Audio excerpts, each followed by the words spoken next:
আসসালামু আলাইকুম। আবার একটা ছোট্ট সুন্দর ভিডিও নিয়ে হাজির হয়ে গেলাম আপনাদের মাঝে। ভিডিওটি হলো গতখালি বাজার থেকে পানিছড়া যাওয়ার ভিডিও। রাত্রিবেলা যাচ্ছিলাম আমি আর বন্ধু দুজন। যাওয়ার পথে ভাবলাম রাত্রে একটা ভিডিও করে ফেলাই, যাতে আপনাদের মাঝে শেয়ার করতে পারি গতখালি পানিছড়া রাত্রের পরিবেশটা কেমন থাকে। নর্মালি আমরা অনেক রাত হয়ে গেছিলো, সেই জন্য দোকানপাট তেমন বেশি খোলা ছিল না। যতটুকুই খোলা ছিল সেগুলোই আপনাদের মাঝে শেয়ার করার জন্য ভিডিওটা করে রাখলাম। এবং ভিডিওটা দেখতে থাকুন রাত্রিবেলা গতখালি পানিছড়ার পরিবেশটা কেমন থাকে, এবং চারিপাশে যদি দোকান খোলা থাকতো তাহলে দেখতে আরও অনেক সুন্দর লাগতো। কিন্তু যতটুকুই খোলা আছে ততটুকুই আপনাদের মাঝে ভিডিও করে শেয়ার করলাম। কেমন লাগলো অবশ্যই সম্পূর্ণ ভিডিওটা দেখে আমাদের কমেন্ট করে জানাবেন।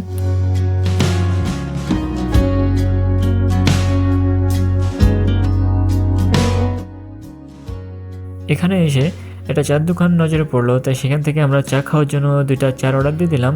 এবং দেখেন মামা কি সুন্দর করে চা বানাচ্ছে, আমরা এখান থেকে চা খেয়েই বিদায় নেব।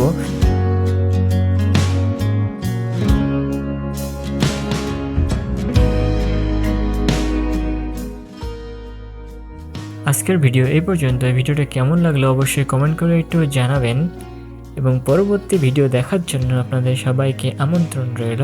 আসসালামু আলাইকুম।